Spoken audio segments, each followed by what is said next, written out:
جی بسم اللہ الرحمن الرحیم الصلاۃ والسلام علیک یا رسول اللہ وعلی آلک و اصحابک یا حبیب اللہ۔ ناظرین و سامعین السلام علیکم ورحمۃ اللہ وبرکاتہ۔ ایک مرتبہ پھر پیش خدمت ہے سوال و جواب کی نشست بعنوان ہم اور آپ علامہ اکاڑوی کے ساتھ، جس میں آپ اپنے شرعی مسائل کے بارے میں رہنمائی حاصل کر سکیں گے حضرت علامہ مولانا ڈاکٹر کوکب نورانی اکاڑوی صاحب دامت برکاتہم العالیہ سے۔ آپ ایک عرصہ دراز سے دنیا بھر میں مسلک حق کے حقیقی ترجمان کی حیثیت سے خدمات سر انجام دے رہے ہیں۔ آئیے ہم مل کر انہیں خوش آمدید کہتے ہیں۔ السلام علیکم ورحمۃ اللہ وبرکاتہ۔ وعلیکم السلام ورحمۃ اللہ وبرکاتہ، اور تمام ناظرین و سامعین کو بھی السلام علیکم ورحمۃ اللہ وبرکاتہ۔ آپ لوگ اپنے سوالات اسی لائیو اسٹریم کے کامنٹ سیکشن میں لکھ سکتے ہیں۔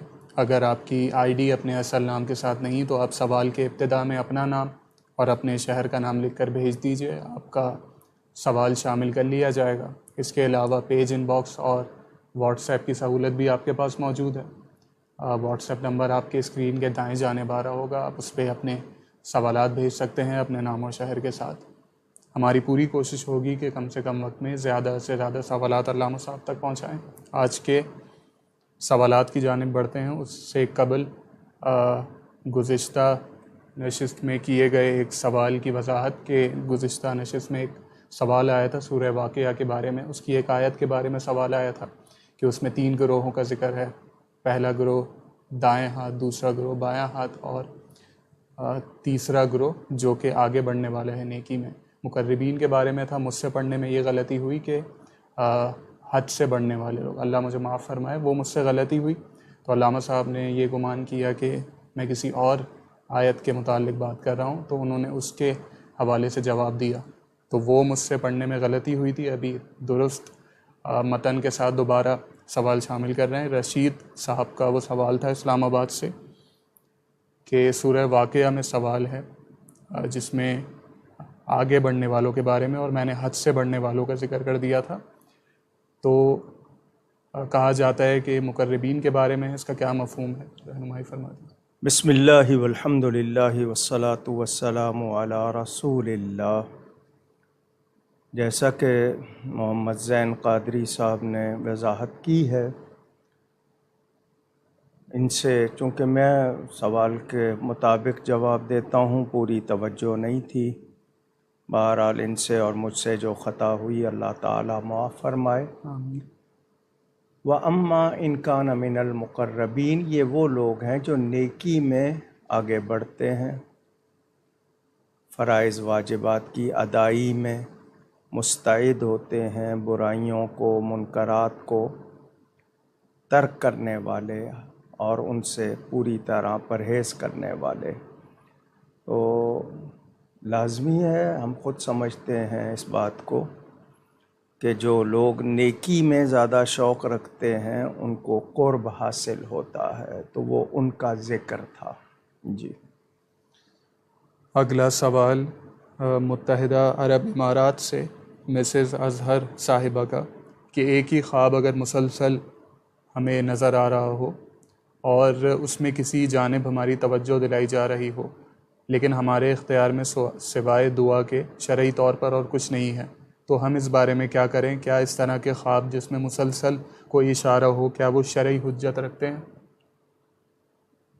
ہم نے کوشش کی تھی کہ اس پروگرام میں ایسے سوال ہوں جن سے ہر ایک کو فائدہ ہو، ذاتی نوعیت کے وظائف کا تذکرہ یا خوابوں کا تذکرہ نہ آئے، ان کے لیے الگ رابطہ کر لیں، تو وہ سب کو سنانے کے نہیں ہوتے ہیں۔ تاہم خواب کے حوالے سے کئی مرتبہ بتا چکا ہوں کہ خواب 3 طرح کے ہوتے ہیں، ایک رحمان کی طرف سے، ایک شیطان کی طرف سے، اور ایک اضغاث و احلام کہا گیا۔ ہماری مختلف سوچیں وہ متشکل ہو جاتی ہیں، یعنی کسی فارم میں ہمارے سامنے آتی ہیں۔ پھر ٹائم کا مسئلہ، کس نے خواب دیکھا ہے، اس کی نوعیت، معبر خواب کی تعبیر بتانے والا اس کو دیکھ کے بتاتا ہے۔ یاد رکھیں کہ مردے جھوٹ نہیں بولتے. اگر کوئی ایسا خواب آپ مسلسل دیکھ رہے ہیں اور اس میں کوئی ایسی بات بتائی جا رہی ہے تو وہ شرعی حجت تو نہیں ہے، لیکن کسی چیز سے آگاہ کیا جا رہا ہے تو وہ آپ کو توجہ دلائی جا رہی ہے. اگر کوئی قرض کی ادائیگی کا مسئلہ کسی اور کے ساتھ، تو وہ اگر آپ کی کوئی ایسی رہنمائی ہو رہی ہے تو آپ اس کو فالو کر سکتے ہیں، بشرطے کہ وہ شریعت و سنت سے نہ ٹکراتا ہو. غلام مصطفیٰ صاحب کے سوالات: اگر کوئی مچھلی پانی ہی میں مر جائے تو کیا اب وہ حرام ہو جائے گی یا کھایا جا سکتا ہے اسے؟ جی مطلب لازمی بات ہے، آپ نے شکار کیا ہے جال ڈال کے تو آپ کو نہیں پتہ کہ اس میں کون کون سی مچھلی آئی ہے. 2 مردار جو ہیں جن کو جائز کہا گیا ان میں مچھلی ہے، لیکن آپ دیکھ کے اس کو لے رہے ہیں تو وہ نہ لی جائے تو بہتر ہے. لیکن اگر وہ جال میں آئی ہے اور دوسری مچھلیوں کے ساتھ تو ساری پانی نہ ملنے سے وہ مر جاتی ہیں. لیکن یہ کہ مری ہوئی اوپر سطح پہ آئی ہوئی ہے تو اسے نہ استعمال کریں تو بہتر ہے. ان کا اگلا سوال کہ قربانی کے جانور کو شوق میں اگر سجایا جائے تو کیا یہ درست ہے یا اسراف؟ اور جانوروں کے پاؤں میں جو پہنایا جاتا ہے اس سے نکلنے والی آواز کیا موسیقی کہلائے گی؟ جانور کو سجانے کا کیا مطلب ہے؟ اس کو کھلایا پلایا جائے، اس کی خوبصورتی اس کی تندرستی میں ہے.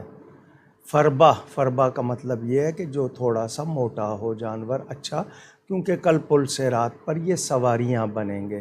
باقی ان کے گلے میں یہ ہار ڈالنا یہ سب فضول خرچی ہے، کچھ حاصل نہیں ہے اس کا. باقی پاؤں میں جو پہناتے ہیں، اگر کسی نے پالا ہوا ہے کہ یہ چلے گی تو آواز آئے گی تاکہ ادھر ادھر نہ ہو جائے، چوری نہ ہو جائے، تو وہ مسئلے میں گنجائش ہوگی، ورنہ اس طرح سجانا نہیں چاہیے. محمد عدنان صاحب کے سوالات. ان کا پہلا سوال کہ طواف کے دوران فرض نماز پڑھنے چلا گیا تو اب جتنے پھیرے رہ گئے تھے وہی کریں یا نئے سرے سے طواف ادا کریں؟ اگر آپ اس جگہ سے ہٹے ہیں، مثلاً آپ نے وضو کرنے کے لیے چلے گئے ہیں، یا یہ کہ آپ مطاف سے ہٹ گئے ہیں، تو پھر تو آپ کو نئے سرے سے کرنا ہے. صفا مروہ کی بات اور ہے کہ اس میں وضو ٹوٹ گیا تو جہاں سے چھوڑا ہے وہیں سے آ کے کر لیں گے وضو کر کے. لیکن طواف میں بہتر یہی ہوگا کہ آپ دوبارہ کریں. اور اگر وہیں بیٹھے ہوئے ہیں، آپ کے 2 پھیرے ہو گئے اور وہیں آپ نے صف بنا لی، بیٹھ لی، تو پھر آپ پورے کر سکتے ہیں، لیکن شروع سے کر لیں تو زیادہ بہتر. الیکٹرک گاڑیاں، اسکوٹرز یا ویل چیئر وغیرہ پر نفلی طواف ادا کرنے کا کیا حکم ہے؟ پہلے دیکھیں، طواف پیدل کرنا ہی اصل ہے، واجب یہی ہے کہ پیدل کیا جائے. ایک شخص واقعی معذور ہے، چل نہیں سکتا، کھڑا بھی نہیں رہ سکتا، تو پہلے وہ ان کو اٹھا کر، وہ کو ڈولی ٹائپ ہوتی تھی اس میں اٹھا کے کرواتے تھے. اب ویل چیئر آ گئی ہے تو ویل چیئر میں ہوتا ہے. اوپر چونکہ پھیرا بڑا ہوتا ہے تو وہاں پر انہوں نے وہ اسکوٹر رکھ دیے ہیں. یہ اس کے لیے ہے جو بالکل پیدل نہیں چل سکتا، یہ چلا ہی نہیں جا سکتا اس سے. لیکن دوسرے کے لیے نہیں ہے، جو چل سکتا ہے اس کو پیدل ہی کرنا ہے. نیچے مطاف میں کرے تو پیدل، اوپر اگر اس کے ساتھ مجبوری ہے، اس سے چلا نہیں جاتا، تو پھر وہ سواری پہ کر لے. پیشاب کے قطروں کا مرض ہو تو احرام کی حالت میں نجاست سے کیسے بچا جائے؟ کئی مرتبہ واضح کیا ہے کہ کیسا ہے مرض. مسلسل قطرہ چلتا ہے، سلسل بول جس کو کہتے ہیں، یعنی رکتا ہی نہیں ہے، ایسی صورت ہے. یا یہ کہ کبھی آتا ہے تو آپ طواف سے پہلے پانی نہ پئیں، اگر وہ رک جاتا ہے تو بہتر ہے.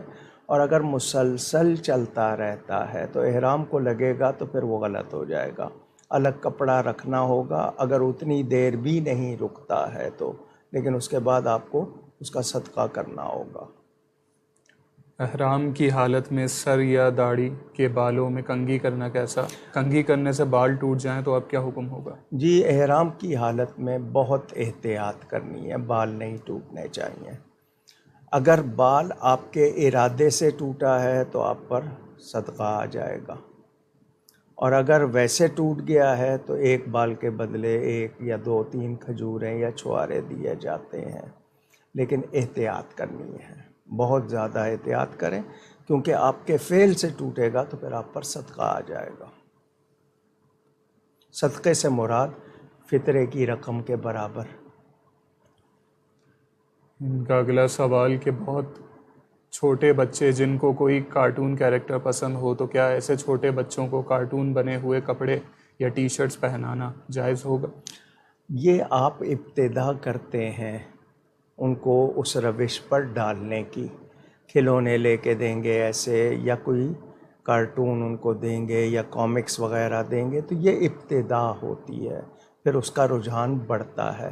تو شروع سے ہی اگر روکیں گے تو بہتر ہے، لیکن پوری شکل واضح ہے، چہرہ وغیرہ بنا ہوا نظر آ رہا ہے، تو ایسے کپڑے نہیں پہنانے چاہیے۔ اور چھوٹے بچوں کو جو شیر خوار دودھ پینے والے، وہ بچے ڈرتے ہیں تصویروں کی وجہ سے، تو بہتر یہی ہے کہ آپ ان کو بچائیں، پھول بنا ہو، کوئی اور چیز بنی ہو، اس طرح کے لے دیں تاکہ ان کا رجحان ادھر جانے ہی نہ پائے۔ ملتان سے مزمل یعقوب صاحب کا سوال کہ کیا اردو میں قرآن پاک پڑھنے کا ثواب اتنا ہی ہے جتنا کہ عربی میں؟ اردو میں قرآن نہیں، وہ ترجمہ ہے، ترجمہ پڑھنے کا وہ ثواب نہیں ہوگا۔ ترجمہ سمجھنے کے لیے پڑھنا ہے تو صرف اردو نہیں، آیت سامنے ہو، پھر اس کا نیچے ترجمہ اور حاشیہ ہو یا تفسیر ہو، وہ اور بات ہے، لیکن صرف اردو میں نہیں پڑھا جائے گا۔ کوئی ایک آدھا کوٹیشن ہے کہیں میں کرنا ہے، آپ نے پیش کرنا ہے یا دیکھنا ہے، وہ اور بات ہوتی ہے، لیکن صرف اردو پڑھنا وہ قرآن پڑھنا نہیں ہوگا۔ ان کا اگلا سوال کہ کیا اردو زبان میں اگر قرآن کریم پڑھا ہو اور اللہ کے نام وغیرہ کا ثواب امت کو بخش سکتے ہیں؟ جب آپ نے قرآن شریف پڑھا ہی نہیں ہے تو پھر آپ اس کو کیسے شمار کر رہے ہیں؟ آپ نے تو صرف ترجمہ یا کسی نے کوئی اس کا مفہوم لکھ دیا ہے وہ پڑھا ہے، تو ثواب قرآن پڑھنے کا ہوتا ہے۔ تو ویسے آپ کیوں آپ نے وقت گزارا، لیکن قرآن کو سمجھنے کے لیے آپ ترجمہ ساتھ پڑھ رہے ہیں، وہ اور بات ہے، لیکن صرف اردو پڑھا ہے آپ نے تو وہ قرآن پڑھنا تو نہیں ہے۔ مجھے تعلیم حاصل کرنے کے لیے روزانہ 11 سے 4 بجے تک جانا ہوتا ہے، جس سے ظہر کی نماز ادا کرنا مشکل ہے۔ کیا ایسے میں قضا نماز روز ادا کر سکتا ہوں؟ ٹائم کیا بتایا؟ 11 بجے سے 4 بجے تک۔ 4 بجے بھی آپ کا ظہر کا ٹائم باقی ہوتا ہے، سردیوں میں مشکل ہو جاتی ہوگی، لیکن یہ کہ آپ کو وقت پہ فرض کم از کم ادا کرنے ہیں، لیکن روز جان بوجھ کر قضا نہیں کی جا سکتی۔ ایسی مجبوری ہو کہ آپ کو وہاں پر 5 منٹ بھی نہیں مل رہے، جبکہ آپ کو واش روم جانا پڑے اس دوران، تو کیا کریں گے آپ؟ کیا وہ بھی نہیں آپ کو جانے دیں گے؟ تو 5 منٹ کا وقفہ، آپ صرف فرض نماز وقت پر پڑھیں۔ انڈیا سے اکرم شمسی قادری صاحب کا سوال کہ میں بنگلور میں رہتا ہوں، میرا گھر بنارس میں بھی ہے، لیکن اس گھر میں کوئی رہتا نہیں ہے، جو کہ بنگلور سے 2700 کلومیٹر دور ہے۔ تو پوچھنا یہ چاہتا ہوں کہ ہم وہاں اگر جائیں گے تو نماز قصر ہوگی یا نہیں؟ بنارس میں میرے چچا لوگ بھی رہتے ہیں، تو کیا اس وجہ سے حکم پہ کوئی فرق آئے گا؟ اگر آپ کی بیوی کہیں رہتی ہے، گئی ہوئی نہیں، رہتی ہے، دوسرے شہر میں رہتی ہے اور آپ وہاں کبھی کبھی جاتے ہیں، تو چونکہ بیوی رہتی ہے تو وہ آپ مسافر نہیں۔ آپ نے گھر بنائے ہوئے ہیں 6 مختلف شہروں میں، لیکن جہاں آپ رہتے ہیں وہ آپ کا وطن ہے اصلی، وہاں وہ آپ شمار ہوگا۔ دوسری جگہ آپ نے سہولت کے لیے کمرہ لے لیا، جگہ رکھ لی رہنے کے لیے، وہ آپ کا گھر نہیں ہے، وہاں آپ مسافر ہی ہوں گے اگر 15 دن سے کم رہیں گے تو۔ لیکن آپ کا مستقل جانا ہوتا ہے، روز جانا ہوتا ہے، وہ حکم اور ہوگا۔ یہ میں اس کے لیے بتا رہا ہوں جو کبھی کبھار کہ 2 مہینے کے بعد چلے گئے، 3 مہینے کے بعد 1 دن 2 دن کے لیے چلے گئے، تو آپ وہاں مسافر ہی ہیں۔ کنیز فاطمہ صاحبہ کا سوال کہ ایک خاتون جو معمول کے مطابق روزانہ کچھ حصہ کر کے مختلف وظائف ادا کرتی ہیں، تو ان کی طبیعت کافی خراب رہتی ہے، تو میں نے مشورتاً انہیں یہ کہا کہ آپ اتنے زیادہ وظائف ایک ساتھ نہ کیا کریں، وہ بزرگ ہیں، مجھے بات سمجھانے کا طریقہ نہیں آ رہا، آپ اصلاح فرما دیجئے. نیز وہ جب وظائف پڑھ رہی ہوتی ہیں تو اس وقت ان کے بچے ٹی وی چینلز پر نیوز یا اسلامی پروگرام لگا لیتے ہیں، کیا اس سے کوئی حکم صادر ہوگا ان پر؟ ایک ہی کمرہ ہے، کیا اسی کمرے میں وہ خاتون ہیں، بچے بھی اسی کمرے میں ہیں، ٹی وی بھی اسی کمرے میں ہے، تو اس وقت وہ نہ پڑھیں. اور اگر ان کے پڑھنے میں اس آواز سے خلل نہیں آتا تو وہ پڑھ سکتی ہیں، کیونکہ صرف نیوز ہے، موسیقی وغیرہ یا ڈرامہ نہیں ہے، صرف نیوز ہے، اور ان کو اس سے کوئی تکلیف نہیں ہوتی ہے، آسانی سے پڑھ لیتی ہیں تو وہ پڑھ لیں. باقی رہی یہ بات، ایک ہوتا ہے وظائف کا انتخاب.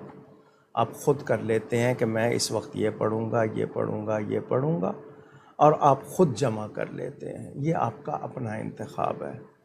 آپ کو مرشد نے بتایا ہے. دیکھیں قرآن پڑھنے کے لیے تو کوئی وہ نہیں ہے، اسی طرح درود شریف پڑھنا ہے، آپ نے استغفار پڑھنا ہے، لیکن کچھ وظائف مثلا قرآن کی کچھ صورتیں آپ منتخب کر کے پڑھنے کی عادت بنا لیتے ہیں. تو یہ جو آپ نے بنائی ہے عادت، یہ آپ کی خود کی ہے. اب لازمی بات ہے کسی دن بیماری ہو گئی، سفر ہو گیا، کوئی اور بات ہو گئی تو آپ سے نہیں پڑھا جاتا. تو اسلام میں یہ ہے کہ آپ کا عمل بھلے تھوڑا ہو مگر ہمیشہ ہو، اس میں مداومت جس کو ہمیشگی کہتے ہیں، آلویز.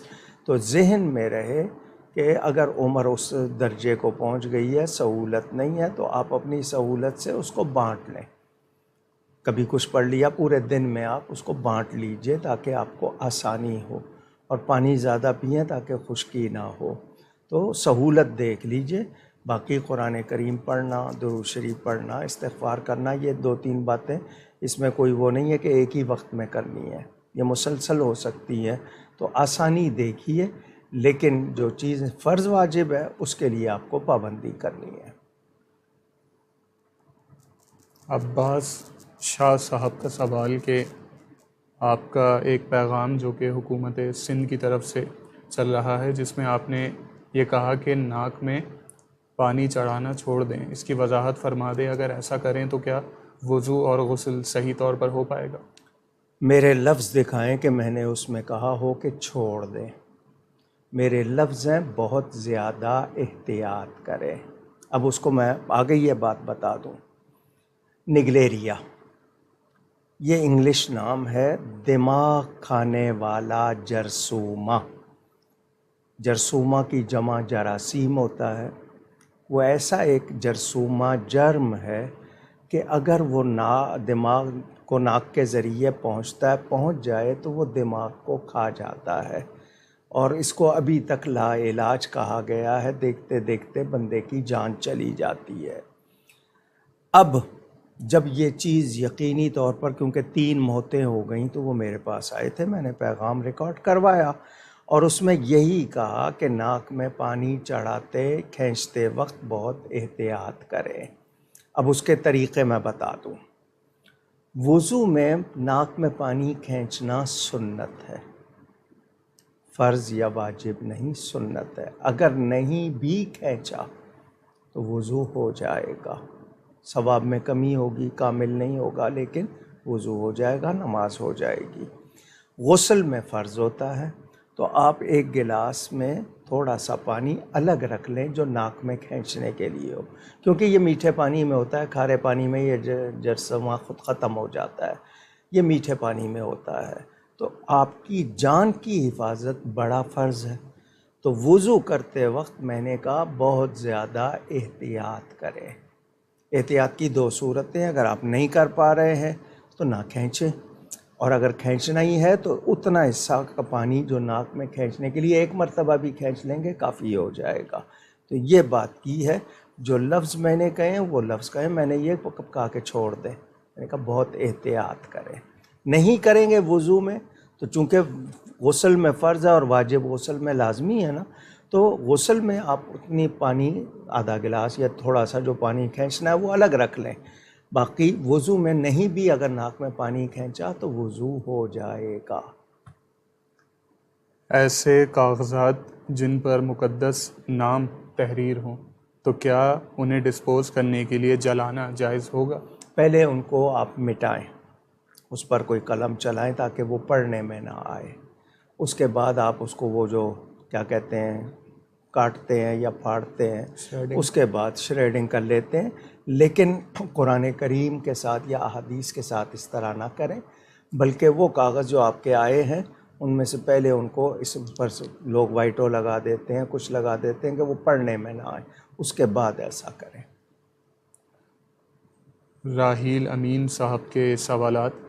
ان کا پہلا سوال کہ اگر کسی کے آفس میں بد مذہب کام کرتے ہوں اور وہ سلام کریں تو ان کو سلام کا جواب کس طرح دینا چاہیے؟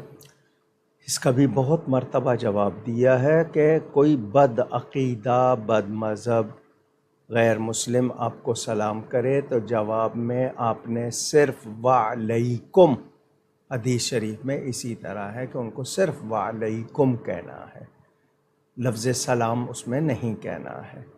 سلام ان کو پہل میں نہیں کرنا. ہاں اکٹھے بیٹھے ہوئے ہیں تو مسلمانوں کی نیت سے آپ سلام کریں گے, لیکن اگر کوئی تنہا شخص ہے اور آپ جانتے ہیں تو پھر اس کو آپ سلام میں پہل نہیں کریں گے. وہ سلام کرتا ہے تو آپ وعلیکم کہیں گے, کیونکہ جو اللہ اور اس کے رسول کا وفادار نہیں ہے اس پہ ہم سلامتی نہیں بھیج سکتے. یہ کوئی بد تہذیبی نہیں ہے, یہ حکم ہے. ہم اپنے کسی مخالف کو سلام نہیں کرتے تو جو اللہ اور اس کے رسول کا مخالف ہو اس کو کیسے کریں, سمجھنا چاہیے. کچھ لوگ سوشل میڈیا اور موبائل فون اور کیمراز وغیرہ کو یہ کہتے ہیں کہ یہ بھی دجال کی ایک قسم ہے اور دجالی سسٹم ہے, اس بارے میں وضاحت فرمائیے. لفظ سخت ہے مگر اس کا کہنا جو اشارہ ہے اس میں کوئی شبہ نہیں ہے, کیونکہ یہ محض ضرورت کے تحت نہیں, اس سے بہت سارا کچھ وہ کام لے رہے ہیں اور اس کے اثرات سامنے آ رہے ہیں. بچوں کو بھی آپ نے لگا دیا. میں تو یہ کارٹون فلم پہ بھی کہتا ہوں نا کہ اس سے بچوں کا ذہن بنایا جا رہا ہے. خاص طور پر کس کو دکھائیں گے, کوئی ایک کرول ہوگا, کوئی ظالم ہوگا, اور وہ ہمیشہ اس کو وہ سیاہ فام کو دکھائیں گے کہ وہ ظلم کرنے والا ہے, سفید فام نہیں ہے. تو یہ ایک ذہن بنایا جاتا ہے. اسی طرح اس فون پر کتنی ایپس ہیں, کیا کچھ ہے, یعنی اس سے غلط کام زیادہ لیے جا رہے ہیں. تو یہ ایک چیز آپ کی زندگی میں ایسی داخل کر دی گئی جس کے سب ہی عادی ہو چکے. اب اس کا مثبت پازیٹیو یوز کم ہے, نیگیٹو یوز زیادہ ہے اور نقصانات زیادہ ہیں. جیز کیش یا ایزی پیسہ اکاؤنٹ کھلوانا کیسا ہے؟ کیا اس میں سود کی کوئی آمیزش ہے؟ یہ جو ایزی پیسہ ہے نا, یہ ایک تو ہوگا کہ آپ کو چلیں سروس چارجز لیے اور آپ کو سہولت فراہم کر دی, آپ کو جانا نہیں پڑتا, کچھ آن لائن کام ہو جاتے ہیں, اس کے وہ سروس چارجز کے طور پہ کچھ لیں, وہاں تک تو کوئی حرج نہیں. مگر یہ ایزی پیسہ, اس کے نام پر بہت سی ایسی صورتیں ہیں جن میں سود بھی ہے اور بعض صورتوں میں تو وہ باقاعدہ جوا بھی ہو رہا ہے, تو یہ غلط ہوگا. عذرا اسرار صاحبہ کا سوال کہ میں آن لائن کام کرتی ہوں, کچھ واٹس ایپ گروپس ہیں جن میں کچھ سیلرز اپنے سلے اور انسلے کپڑوں کی تصاویر شیئر کرتے ہیں. میں ان کو آگے لوگوں کو بھیجتی ہوں, اگر وہ آرڈر پسند کر کے آرڈر دیں تو میں انہیں وہ آرڈر منگوا کر دے دیتی ہوں, اور مجھے اس پورے سلسلے میں کچھ پیسے بچتے ہیں منافع کے طور پر. میک اپ کا سامان بھی ہے. تو اس میں اب سوال یہ ہے کہ بعض اوقات اگر پروڈکٹ خراب ہو تو واپس کرنے کے بعد انہیں پورا پیسے تو انہیں واپس مل جاتے ہیں, لیکن میرا جو منافع ہے اکثر وہ نقصان میں تبدیل ہو جاتا ہے. تو کیا یہ جو صورت میں نے بیان کی ہے اس میں میرا رقم بطور منافع حاصل کرنا جائز ہوگا یا نہیں؟ میں ایک چیز کا مالک ہوں, میں نے آپ کو نائب بنا دیا, اجازت دے دی, یہ صورت بالکل کلیئر ہے, کوئی حرج نہیں کہ میں مالک ہوں, چیز ایگزسٹ کرتی ہے, موجود ہے. اس موجود چیز کے لیے میں نے آپ کو کہہ دیا کہ ٹھیک ہے آپ کریں, میں آپ کو اس میں سے اتنا کمیشن دے دوں گا, یہاں تک کوئی حرج نہیں. بغیر مالک کی اجازت کے چیز آپ کے قبضے میں نہیں ہے, آپ کو اجازت نہیں ہے, تو آپ کیسے کر رہے ہیں؟ یہ صورت آپ نے سمجھ لی. آپ نے کسی کے اجازت کے بغیر کیا ہے، خود سودا کیا ہے تو کیسے کر لیا؟ آپ اس کے مالک نہیں ہیں، نہ آپ کو اجازت ہے. تو اس صورت کو پہلے کلیئر کریں، نمبر 1. نمبر 2 یہ کہ جو چیز آپ نے بیچی اس کے پیسے آپ کو آ رہے ہیں یا مالک کو جا رہے ہیں؟ مالک آپ کو کمیشن دے رہا ہے یا آپ ڈائریکٹ کما رہے ہیں؟ تو یہ صورت انہوں نے واضح نہیں کی، لیکن میں نے آپ کو بتا دیا کہ مالک کی اجازت ہو. جس طرح بہت بڑی کمپنی ہے، اس نے آگے ایجنٹ بنائے ہوتے ہیں، ڈیلرز بنائے ہوتے ہیں، وہ ان کی اجازت سے کرتے ہیں. تو اگر آپ کسی کے ڈیلر ہیں، ایجنٹ ہیں، اجازت ہے اور ان سے آپ کا کمیشن طے ہے، وہ آپ کر سکتے ہیں. لیکن آپ ڈائریکٹ خود اس کو یعنی بغیر اس کی قیمت اور ہے، آپ کوئی اور قیمت دے کے دے رہے ہیں، تو نفع نقصان کا ذمہ دار کون ہو رہا ہے؟ مالک کہاں ہے؟ آپ کے پاس چیز نہیں ہے، آپ نے کس سے لے کے دینی ہے؟ تو یہ ساری چیزیں پیش نظر رکھنی پڑتی ہیں. آن لائن کاروبار منع نہیں ہے، لیکن جس کے پاس چیز قبضے میں ہے اس کی آگے آپ ایجنسی ہیں، آپ کو ڈیلرشپ ہے، پرمیشن ہے، اجازت ہے، آپ کریں. کمیشن آپ کو مالک دے گا یا وہ یہ کہتا ہے کہ ٹھیک ہے مجھے اتنے دے دینا، آگے تمہیں جتنے ملیں؟ تو یہ اجازت ہونی چاہیے. پینسلوینیا یونائٹڈ اسٹیٹس سے محمد علی صاحب کا سوال کہ اگر کوئی شخص ایسی حالت میں اٹھے کہ اس کا بدن پاک نہ ہو، غسل فرض ہو، تو اب اس نے اس دوران غسل کرنے سے پہلے فون کو بھی ہاتھ لگایا، الارم بند کرنے کے لیے بھی، رضائی کو بھی ہاتھ لگایا، پھر بیڈ سے نکلتے ہوئے بھی، اب باتھ روم جانے تک بہت سی چیزوں کو ہاتھ لگایا، تو کیا وہ سب بھی ناپاک ہو جائیں گی؟ اگر اس کے ہاتھ کو ناپاکی لگی ہوئی تھی اور وہ تر تھی، بات اگر میری میں سمجھا رہا ہوں کہ لیکوڈ فارم میں ناپاکی تھی، آپ کا ہاتھ اس کو لگ گیا اور ناپاکی آپ کے ہاتھ پر اس کا اثر ہے، تو وہ چیزیں ناپاک ہوئیں. ورنہ جتنا حصہ آپ کا ناپاک ہوا یا کپڑا ہوا ہے اس کی وجہ سے آپ کے ہاتھ پہ کچھ نہیں ہوا. جیسے عورت ہوتی ہے، اس کا ماہانہ ایام ہے تو اس کے ہاتھ میں تو ناپاکی نہیں ہے نا. تو یہ ذہن میں رکھیں، اگر ہاتھ پر ناپاکی لگی ہے تو ٹیلی فون کو لگے، کپڑے کو لگے، جہاں لگے، اور وہ بھی خشک نہیں ہوئی ہے تو اثر ہوگا، ورنہ نہیں. عبد المتین رضوی صاحب انڈیا سے، ان کا سوال کہ ایک ہی صف میں بالغ اور نابالغ کھڑے ہو جائیں تو کیا حکم ہوگا؟ 7 برس کی عمر ہو گئی بچے کی، نماز کا اس کا سلسلہ شروع ہو گیا، ٹھیک ہے، 7 برس مکمل ہو گئے، اس کو نماز صحیح پڑھنی آتی ہے، وہ صف میں کھڑا ہو سکتا ہے. 10 برس میں، 9-10 برس میں تو بالکل، کیونکہ وہ اس کو 1-2 سال ہو گئے نماز پڑھتے. 7 برس سے عمر کم ہے اور نماز صحیح پڑھنی نہیں آتی تو اسے پہلی صف میں کھڑا نہیں کیا جاتا. اگر آپ کنارے پہ کرتے ہیں تو کنارہ بھی وہ صف ہی ہے نا، لیکن شرط یہ ہے کہ اس کو نماز پڑھنی آتی ہے، وہ صف میں کھڑا ہو سکتا ہے. اگر صحیح نہیں پڑھتا، جس طرح بچے ہوتے ہیں وہ آپ کا مقابلہ کرتے ہوئے سجدے میں آگے ہو جاتے ہیں، پھر پیچھے ہو جاتے ہیں، یا ان کو پوری وہ آداب نہیں معلوم، تو ایسے بچے کو پھر صف میں کھڑا نہیں کیا جائے گا. لیکن ہمارے ہاں جس طرح بچوں کو دھکیلتے ہیں، تو اگر آپ ان سے اس طرح کریں گے تو ان کو مسجد آنے کا شوق کیسے ہوگا؟ تو پیار سے ان کو سمجھانا ہے کہ پہلے آگے والوں کو دیکھو، ان کو فالو کرو، سمجھو صحیح طرح. لیکن میں نے بتا دیا کہ صحیح نماز پڑھنی آتی ہے اور عمر 7 برس ہو چکی ہے تو اس کو کھڑا رہنے دیں. ان کا اگلا سوال کہ اکثر دیکھا جاتا ہے کہ مسجدوں میں صحیح العقیدہ امام کے پیچھے اکثر اگر صحیح العقیدہ جتنے بھی لوگ ہوں تو بیچ میں کوئی نہ کوئی بد مذہب آ کے اگر کھڑا ہو جائے تو ایسی نماز اور صف کے متعلق کیا حکم آپ ہوگا؟ کو کیا معلوم؟ اس کے بارے میں پورا یقین ہے، آپ پوری طرح جانتے ہیں کہ کیا یہ بے ادبی، گستاخی خود کرتا ہے یا گستاخوں کی تائید کرتا ہے، یہ ساری معلومات آپ کو ہیں. ایسا نہیں ہے، لہٰذا آپ اپنی نماز پڑھ رہے ہیں اور آپ کے دائیں بائیں جو دوسرے موجود ہیں اکثریت، تو آپ نماز پڑھ لیں. پورے ایک ایک نمازی کو چیک نہیں کیا جاتا. ہاں، امام اگر غلط ہے اور اس کے بارے میں معلوم ہے تو اس کی اپنی نہیں ہو رہی، اس کے پیچھے کسی کی بھی نہیں ہو رہی۔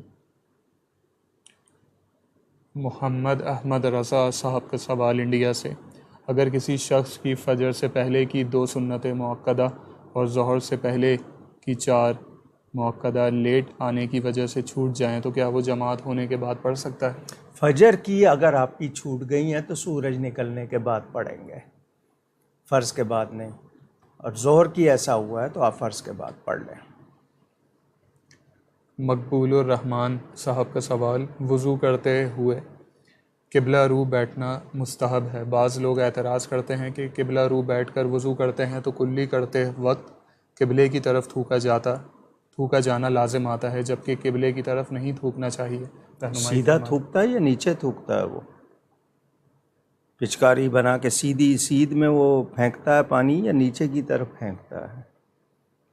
بہرحال صرف استنجا کرنا واش روم میں یا غسل کرتے وقت قبلہ رو نہیں ہونا چاہیے، باقی اگر وہ ہو رہا ہے کوئی اس میں حرج نہیں ہے، لیکن یہ ہے کہ اکثر ایسا ہی ہوتا ہے کہ وہ اس رو نہیں بنی ہوتی ہیں، لیکن بنی بھی ہوں تو پانی تو نیچے کر کے پھینکا جاتا ہے، اس کی سمت میں سیدھا نہیں پھینکا جاتا۔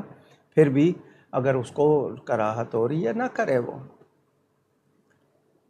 سید امتیاز الحسن صاحب کا سوال ہانگ کانگ سے کہ میں جس ملک میں مقیم ہوں یہاں گوشت پیکٹ والا ملتا ہے جس پر حلال کی اسٹیمپ لگی ہوتی ہے، لیکن یقینی طور پر نہیں کہا جا سکتا کہ وہ حلال ہے بھی یا نہیں، تو کیا اس طرح ادارے پر اعتبار کر کے استعمال کیا جا سکتا ہے، جبکہ وہاں شبہ ہو کہ کہیں اسے مشین سے تو حلال نہیں کیا گیا؟ سوال میں 2 باتیں ہیں۔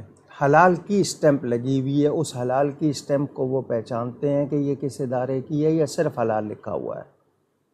اگر اس کسی ادارے کا نام ساتھ لکھا ہے اور یہ اس پر اعتبار کرتے ہیں تو پھر زیادہ کھوج نہ کریں۔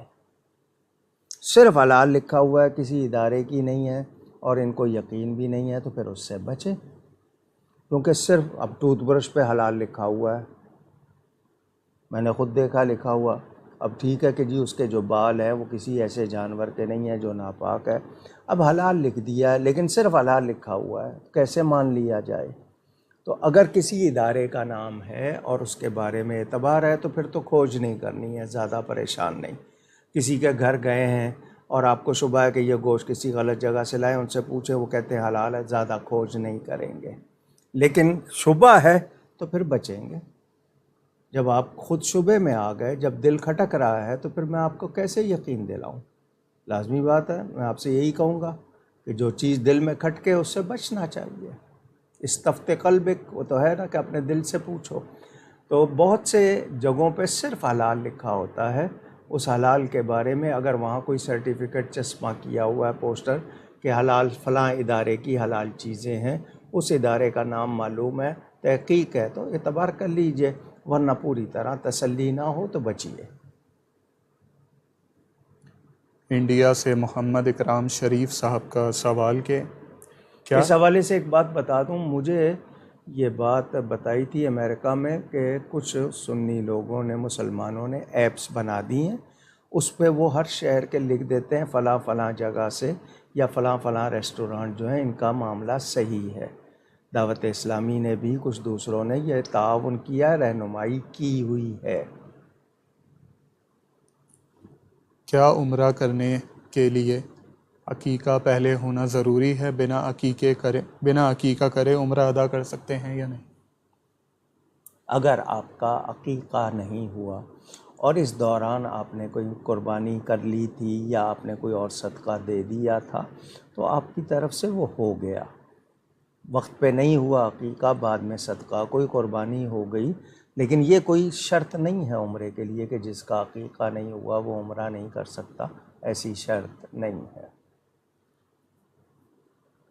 کیا آپ کی عمرے کے بارے میں کوئی تقریر یا تحریر موجود ہے جس میں آپ نے مفصل احکام بیان فرمائے ہوں؟ ہر سال حج کے موقع پر میں وہ پورا بیان کرتا ہوں، اس میں عمرہ بھی آ جاتا ہے اور حج کا بھی آ جاتا ہے۔ اگر آپ لوگوں کے پاس سیف ہے تو آپ ان کو بتا دیجئے، کیونکہ ہر سال جو اب مثال کے طور پر ابھی ذی قعدہ چل رہا ہے تو میں حج سے پہلے ایک جمعہ حج کے بارے میں، اس میں عمرہ بھی بیان کرتا ہوں، حج بھی، اور پھر ایک مدینہ منورہ کے بارے میں ہر سال بیان کرتا ہوں۔ اور کبھی کسی نے کو خاص پروگرام کچھ لوگ رکھ لیتے ہیں، عمرہ پہ جاتے ہوئے اپنے گھر میں محفل رکھ لیتے ہیں، ان محفلوں میں بھی بیان کیا ہوا ہے۔ اب وہ کتنا سیف ہے، 40 سال کا پورا ریکارڈ تو سب کے پاس نہیں ہے، پہلے کیسیٹس ہوتی تھیں، پھر اب یہ جب سے 3-4 سال سے آپ لوگ کیمرے کا کر رہے ہیں، باقی چیزیں محفوظ نہیں ہیں، لیکن میرا خیال یہ جو جمعے والے ہیں یہ محفوظ ہوں گی، ورنہ والد صاحب قبلہ کی کتاب راہ عقیدت پڑھ لیں۔ یوٹیوب پہ چینل موجود ہے اکاڑوی اسپیچز نیٹ ورک آفیشیل کے نام سے، وہاں پہ عمرے کے حوالے سے آپ تقریر سرچ کریں گے، آپ کو ضرور مل جائے گی۔ ان کا اگلا سوال کہ جانور کی قربانی کا کیا طریقہ ہے درست؟ قربانی کا طریقہ یہ ہے کہ جانور کو اگر آپ نے 2-3 دن پالا ہے یا نہیں لے کے آئے ہیں، بھوکا پیاسا نہ ہو، کمزور نہ ہو، اس میں عیب نہ ہو جو نمایاں نظر آئے، مثلاً کان کٹا ہوا ہے، سینگ ٹوٹا ہوا ہے، دانت ٹوٹے ہوئے ہیں، یا کانا ہے، یہ عیب نہیں ہونے چاہیے۔ اب کان کتنا کٹا ہوا ہے، پورے کان کو ناپیں، 1/3 سے کم ہے، یعنی اگر آپ نے اس کے 3 حصے کیے ہیں تو 1/3 سے کم کٹا ہوا ہے۔ اسی طرح سینگ ہے، وہ 1/3 سے کم ٹوٹا ہوا ہے تو قربانی ہو جائے گی، لنگڑا نہ ہو، جس کا لنگڑا پن صاف نظر آتا ہو۔ بھینگا ہو تو کوئی بات نہیں، لیکن بھینگا ڈبل ویژن کو کہتے ہیں، کانا ہو، ایک آنکھ والا ہو تو پھر نہیں ہوگی۔ عیب دار کا نہیں کرنا، کیونکہ اللہ کی بارگاہ میں پیش کرنا ہے۔ آپ کسی وزیر کو تحفہ عیب والا نہیں دیتے، تو اللہ کی بارگاہ میں پیش کرنا ہے تو عیب والا جانور قربانی میں نہیں کرنا ہے، ٹھیک ہے نا؟ ویسے اپنے کھانے کے لیے ذبح کر رہے ہیں تو ہو جائے گا۔ تو قربانی میں ایک تو عیب والا نہ ہو، خود آپ چھری پھیریں، طریقہ یہ ہے کہ اس کو بھوکا پیاسا نہ ذبح کریں، چھری تیز ہو، آپ خود چھری پھیر رہے ہیں، آپ نہیں پھیر رہے ہیں تو جو ذابح ذبح کرنے والا وہ مسلمان ہونا چاہیے، اور وہ جو پڑھنا ہے وہ پڑھے، اور اس کو بائیں پہلو پہ لٹایا جاتا ہے، گھٹنا اوپر رکھ لیں اور تیز چھری، اور یہ کہ پکڑ لیں تاکہ یہ کہ وہ ایسا نہ چھوٹ جائے کہ آپ کے لیے مسئلہ ہو۔ یہ طریقے بیان کیے۔ بڑے جانور کے لیے آپ زیادہ احتیاط کرتے ہیں، یہ عورت بھی ذبح کر سکتی ہے اگر وہ اتنی جرأت مند ہے، گھبراتی نہیں ہے، تو وہ بھی چھری پھیر سکتی ہے۔ ان کا اگلا سوال انہوں نے یہ لکھا ہے کہ قربانی کے جانور کو عقیقے میں دینے کی نیت کیسے کریں؟ عقیقہ شامل ہو سکتا ہے، مثلاً گائے اونٹ میں 7 حصے ہوتے ہیں تو عقیقہ شامل کیا جا سکتا ہے، لیکن جو آپ نے صدقہ کسی کا ہو، جیسے جان کا صدقہ آپ دیتے ہیں، وہ نہیں کرنا جس کو آپ نے مانا ہوا ہے، لیکن عقیقہ آپ اس میں شامل کر سکتے ہیں۔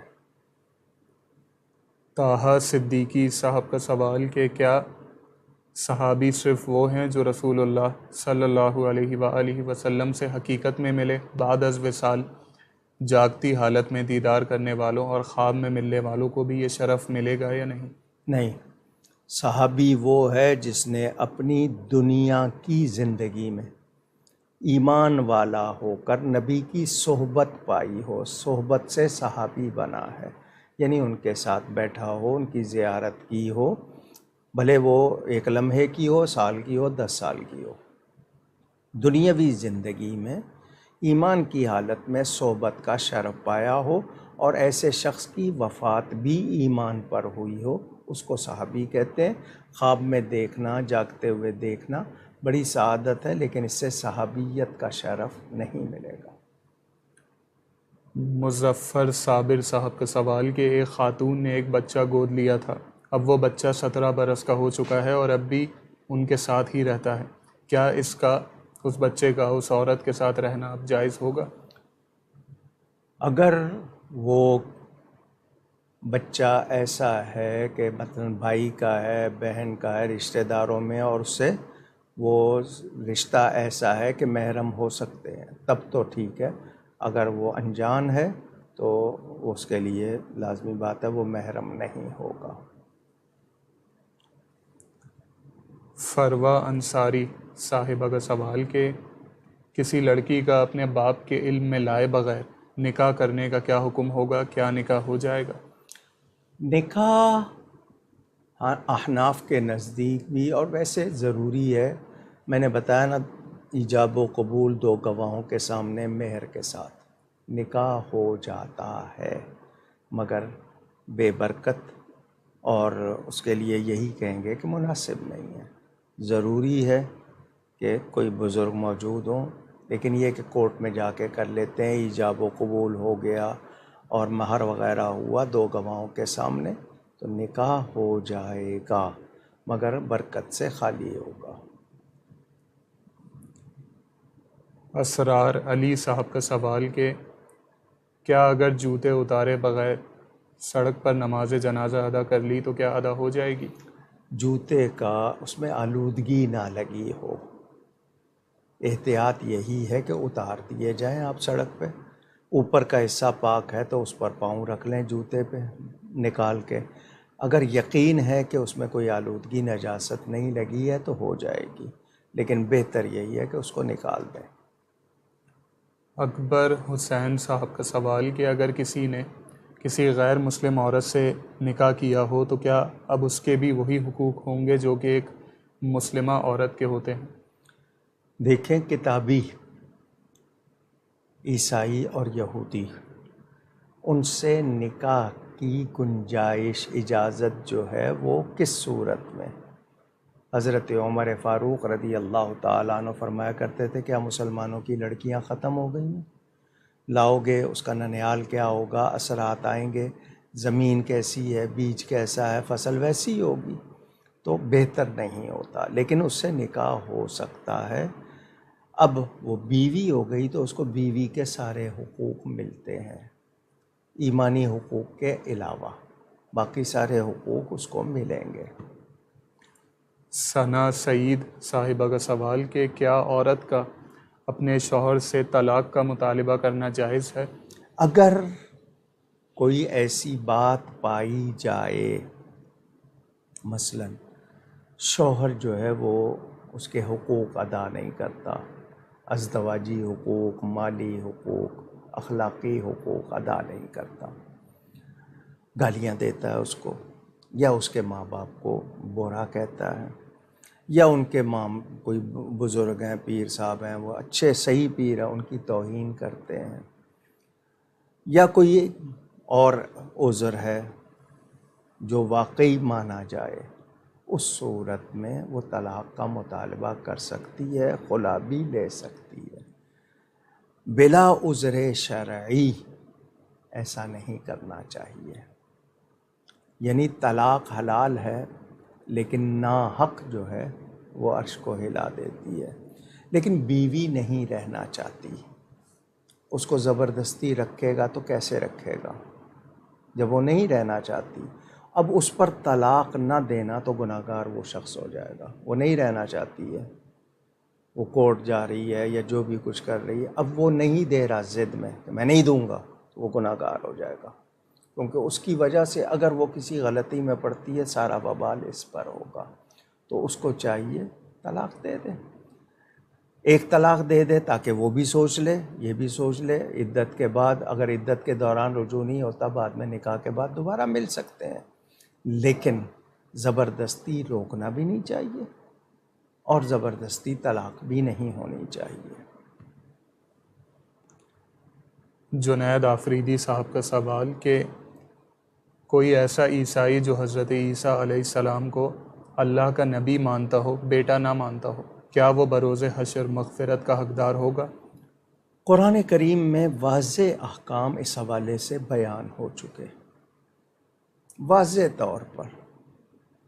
اب سوال یہ ہے کہ اس کا صرف حضرت عیسیٰ کو نبی ماننا، لیکن باقی جو باتیں عیسائیوں کی ہیں جن میں کفریات پائے جاتے ہیں ان کا بھی وہ انکار کرتا ہے، تو اللہ کے نزدیک اس کا جو حکم ہے وہ بھی قرآن میں واضح ہے، تفصیل آنی چاہیے۔ صرف اتنی ہی بات نہیں ہے کہ حضرت عیسیٰ کو وہ ابن اللہ نہیں مانتا، نبی اللہ مانتا ہے، صرف اتنی بات نہیں، اور بھی تو باتیں ہیں نا، وہ سب واضح ہو جائیں تو وہ اللہ کے نزدیک، پھر اگر وہ واضح ہو جائیں گی تو پھر اس کو مسلمان ہونے میں کیا عذر رہ جائے گا، کیونکہ حضرت عیسیٰ کو جتنا صحیح مسلمان مانتے ہیں عیسائی حضرات تو صحیح نہیں مانتے، ان کے لیے بہت سی باتیں غلط انہوں نے اپنائی ہوئی ہیں، تو واضح رہے ان تمام باتوں کے۔ باقی یہ کہ اللہ کے نزدیک کون مسلمان ہے، کتنے مسلمانی کے دعوے کرنے والے ہو سکتا ہے اللہ کے نزدیک مسلمان نہ ہوں، ان کے معاملات، ان کے عقیدوں میں کوئی خرابی ہو، ان کے اعمال میں ایسی بات ہو، تو اللہ تعالیٰ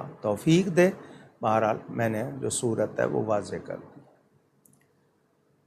محمد اکرام شریف صاحب کا سوال کہ طواف اور سعی کرتے وقت احرام کی بیلٹ میں فون رکھ سکتے ہیں؟ آپ ہاتھ میں بھی رکھ سکتے ہیں، لیکن یہ کہ فون میں نہ لگے رہیں۔ آپ بیلٹ میں رکھیں، آپ ہاتھ میں رکھیں، لیکن یہ نہیں ہے کہ جی اطلاع دے رہے ہیں کہ ایک پھیرا ہو گیا ہے اب دوسرا پھیرا شروع کر دیا ہے، یا یہ ہاں فون میں اگر آپ نے آواز ریکارڈ کی ہوئی ہے، دعا کی آپ کو یاد نہیں ہے اور آپ وہ سن رہے ہیں اور دوہرا رہے ہیں، ہاتھ میں بھی رکھ سکتے ہیں، مگر توجہ آپ کی پوری ہو، تصویر کھینچنے میں نہ لگے رہیں آپ، کیونکہ اب وہاں پر سب کے سب تصویروں میں لگے ہوئے ہیں، دعاؤں میں نہیں۔ یعنی یہ فون ہم سے روحانیت کو چھینتا جا رہا ہے، بہت دور کر رہا ہے ہمیں، اور اس کے اثرات جو آ رہے ہیں نا، اللہ کی پناہ۔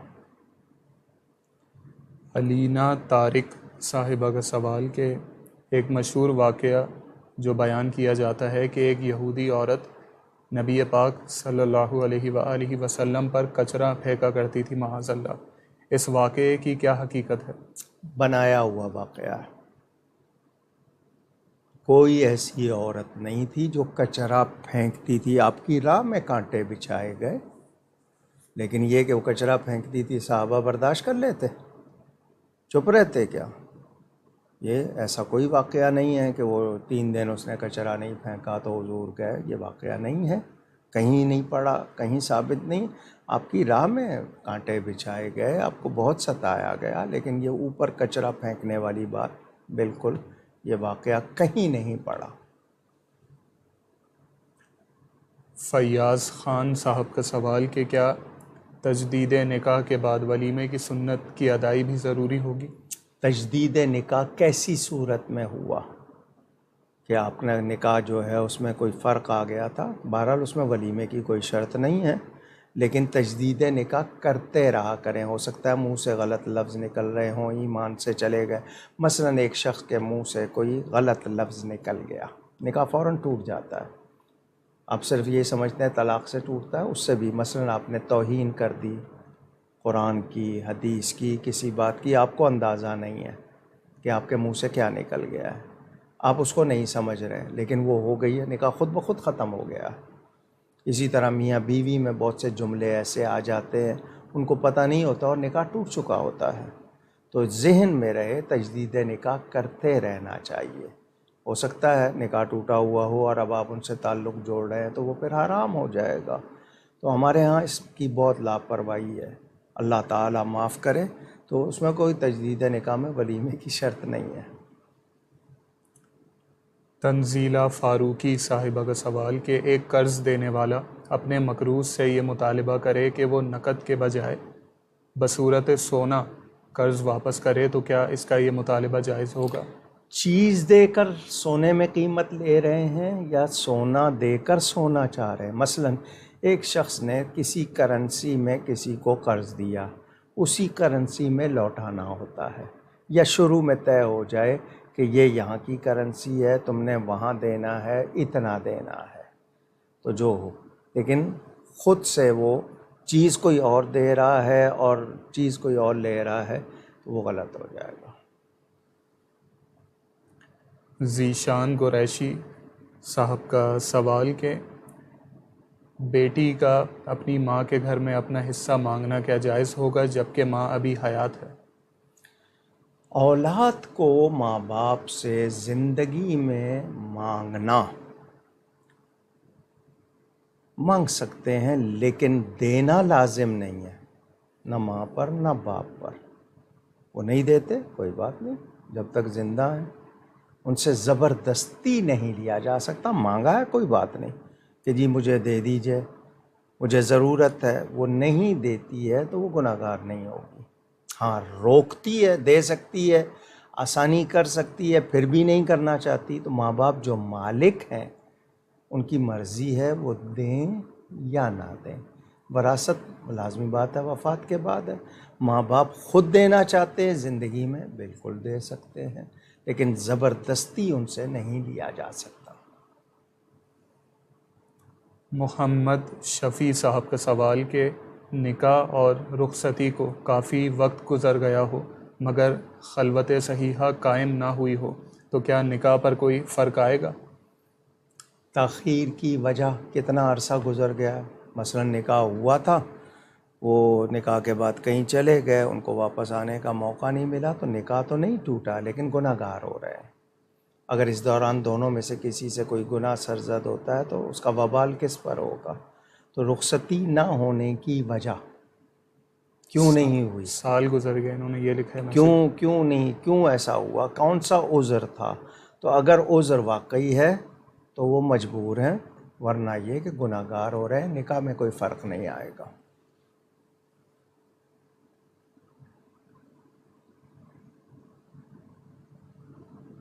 اگلا سوال اشر چودھری صاحب کا، روپے کی قدر میں کمی کے باعث کیا زکوٰۃ کے احکام میں کچھ فرق آئے گا؟ جو چیز ہے اس کی موجودہ ویلیو قدر شمار ہوگی. اب روپے کی ویلیو جو اس وقت ہے، آپ جب نقدی گنیں گے اس پر آپ کو 2.5% دینا ہے. وہ آپ کے پاس 100 روپے کا نوٹ ہے، اس کی ویلیو کتنی ہو آپ کا وہ 100 ہی شمار ہوگا. اس 100 کی آپ ویلیو نہیں شمار کرتے، 100 کو 100 ہی شمار کرتے ہیں نا. تو وہی جو اس کی گورنمنٹ ویلیو ہے وہ 100 روپے کی 100 روپے ہی ہے، وہی شمار ہوگی. اسی طرح چیزیں، بھلے سے آپ نے ایک زمانے میں 10 روپے کی لی ہو، اس وقت لاکھ روپے کی ہے، تو موجودہ قیمت شمار ہوگی. عمارہ حسن صاحبہ کا سوال کہ درویش کون ہوتے ہیں؟ کیا یہ ولایت کا کوئی درجہ ہے؟ اصل میں بعض کیفیات کے نام بھی دیے گئے. ایک شخص خالص ہو جاتا ہے اور خالص ہو کر دنیا کی لذتوں سے، دنیا کی آسائشوں سے اپنے آپ کو روک لیتا ہے، یعنی وہ کم میں بھی گزارا آسانی سے کرتا ہے. یہ اس کیفیت کا نام ہے کہ اس کو دنیا کے مال سے، دنیا کی آسائشوں سے غرض نہیں ہوتی. وہ جیسا مل گیا کھا لیا، جیسا سے مراد حلال ہے، مطلب کم ملا ہے، سوکھا ملا ہے، کھا لیا، جیسا ملا پہن لیا. وہ اس کو یہ نہیں ہے کہ بہت زیادہ سہولتیں، تو سہولتوں کو چھوڑ کر گزارا کرنا اللہ کے لیے، دکھاوے کے لیے نہیں کہ نہیں ہے وہ لیکن مزاج ایسا ہے. تو ایسی حالتوں کے یہ نام ہے. ولایت کیا ہے؟ ولایت اللہ کی دوستی کا نام ہے. جو بندہ اللہ کا دوست بن جاتا ہے وہ ولی کہلاتا ہے. اور دوست کیسے بنتا ہے؟ دوست کی رضا اختیار کر کے. اس میں یہ ہے کہ جی کوئی منکرات، جن چیزوں سے منع کیا گیا ہے، جن چیزوں سے روکا گیا ہے، ان کی طرف اس کا میلان نہیں ہوتا، بلکہ وہ ہر کام کرتا ہے جس سے اس کا محبوب، اس کا معبود راضی ہو جائے. تو اس شخص کو ولی کہتے ہیں. جس میں تقوی ہوگا، ایمان صحیح ہوگا، وہ ولی ہے. باقی یہ درویشی یا کچھ کہہ دیتے ہیں، درویش منش کہہ دیتے ہیں، یعنی اس طرح کی کیفیت ہے. تو فارسی کا لفظ ہے. اس میں یہ بھی ہوتا ہے کہ اللہ کا دروازہ پکڑنے والا، اللہ کے دروازے پہ بیٹھنے والا، وہ بھی مراد ہوتا ہے، مگر دکھاوے کا نہ ہو بلکہ وہ ایمان اور تقوی والا ہو. تو یہ حالتوں کے نام ہیں، کیفیات کے نام. ریحان شیخ صاحب کا سوال کہ کیا کسی ایسے شخص کے ساتھ تجارت کرنا جائز ہوگا جس نے کسی اور سے ماضی میں قرضہ لیا تھا اور اب وہ وسائل ہونے کے باوجود اسے واپس نہ کر رہا ہو؟ آپ کیا تجارت کرنا اس سے جائز ہوگا، لیکن وہ شخص گناہ گار ہے جس نے قرض لیا ہوا ہے اور واپس نہیں کر رہا. اس کے پاس حرام کا پیسہ تو نہیں ہے نا، تو آپ کا اس سے تجارت کرنا، لیکن یہ کہ آپ کو معلوم ہے تو آپ اس کو احساس دلاتے رہیں، کیونکہ قرض معاف نہیں ہوتا، شہید کو بھی معاف نہیں ہوتا. تو یہ ذہن میں رہے، اس کو احساس دلائے کہ تو قرض لیا ہوا ہے، اکٹھا نہیں دے سکتا، تھوڑا کر کے دے مگر دے. نہیں تو تجھ پر یہ وبال رہے گا اور یہ معاف نہیں ہوتا۔ عبد الکریم عبید صاحب کا سوال کہ اگر والدین کے درمیان علیحدگی ہو جائے اور والدہ بعد میں کسی اور سے نکاح کر لیں اور بچے فقط اس بنیاد پر اپنی والدہ سے نہ ملتے ہوں تو کیا ان کا ایسا کرنا جائز ہوگا؟ بالکل نہیں، ماں باپ سے ملنے کو نہ روکنا چاہیے نہ بچوں کو روکنا چاہیے۔